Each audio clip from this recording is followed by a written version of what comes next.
My name is Tom and I love all types of cars, especially turbocharged ones. I also enjoy wrenching and racing, so let's see what we can get into today in the Turbo Garage.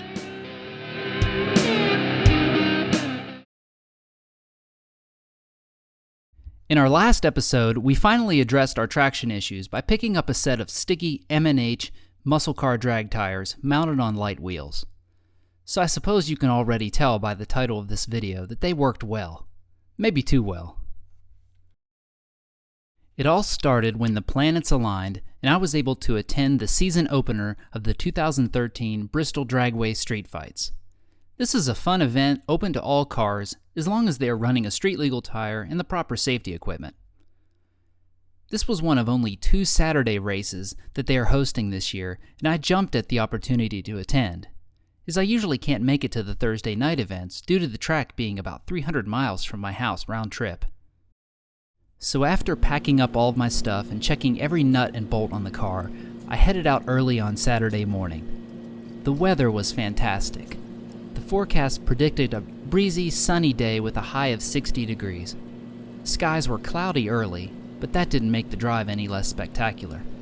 My favorite part is the long approach toward these big mountains while the miles just tick away. As I got closer, I couldn't help but think back to my previous trips to Bristol. I've raced the Talon here 2 other times over the years, and both times I broke it.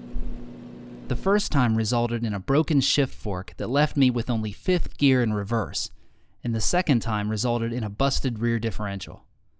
Although both problems were fairly catastrophic, amazingly, the old beast still took me back home. I must say, although I enjoy the idea of driving to and from the track, a trailer would alleviate this anxiety, especially now that we're really pouring on the power. Before I knew it, I was at the exit and heading toward the track. The most ominous part of the trip is when the behemoth Bristol Motor Speedway appears on the horizon. There's nothing like it in the world, and seeing it always makes my pulse race. Just ahead, I pulled into the track, parked, and began talking with some fairly friendly fellow racers. After paying the entry fee, my next stop was at the tech inspection area. It all started off cordially, but quickly the inspectors began asking questions about my car, and rightfully so. "That's an awful big turbo on there. Have you run this setup here before? How fast is this thing? Shouldn't you have a roll cage?" They were very concerned, as you would expect at a well-run track, and thankfully decided to let me race, but not before giving me a very stern warning about my ET in mile per hour. They let me know that they would be watching very closely. After that eye-opening moment, I pulled into the pit area and parked. I was amazed at the sheer volume of cars that continued to spill through the gates. I'd never seen a track this busy, and I've been to a few big races over the years. As the staging lanes started filling up, I checked everything over once again and got my spot in line. On this first run, I decided to just ease it out of the hole and then give it heck the rest of the way down the track. I figured this would be the first of 6 to 8 runs, so a conservative start to the day would be good. Get used to the car, get a good data log, and so on. Here we go.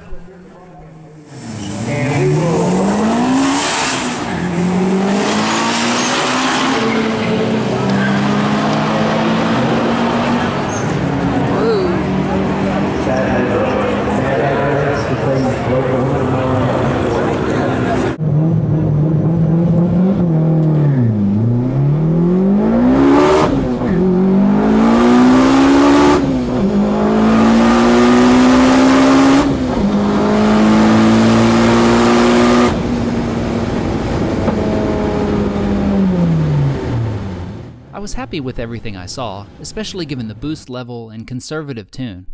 I short-shifted each gear and still got a good mile per hour. What wasn't good was the strong aroma of burnt clutch and the higher-than-normal clutch engagement point. Oh, a quick note about these tires. They had excellent highway manners.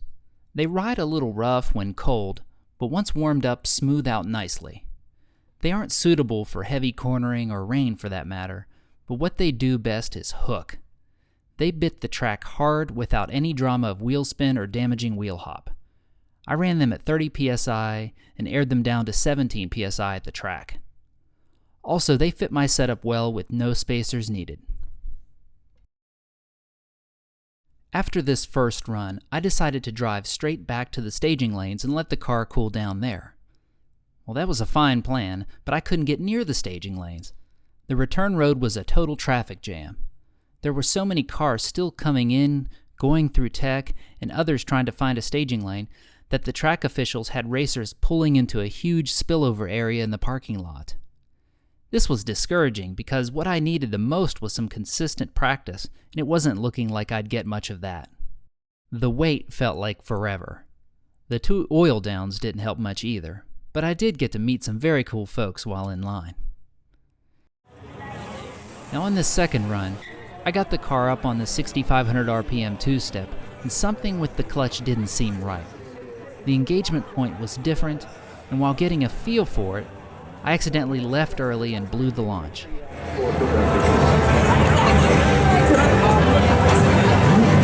can do your ice cream song.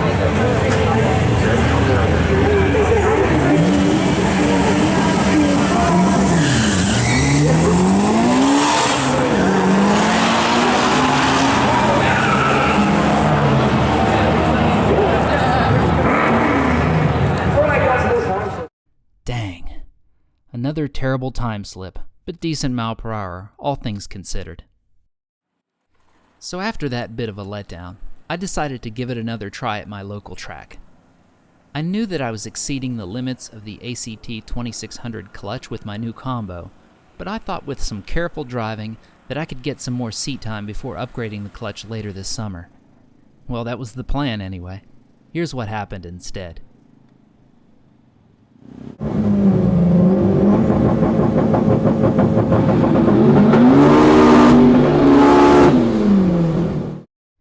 I think I nailed that launch, but the clutch wasn't up to the task.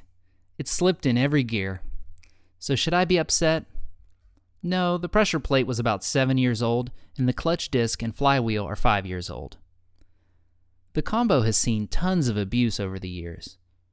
I'm more angry with myself that I thought I could drive around an old wore-out clutch. All the while, it was making it almost impossible to launch the car properly. Well, lesson learned.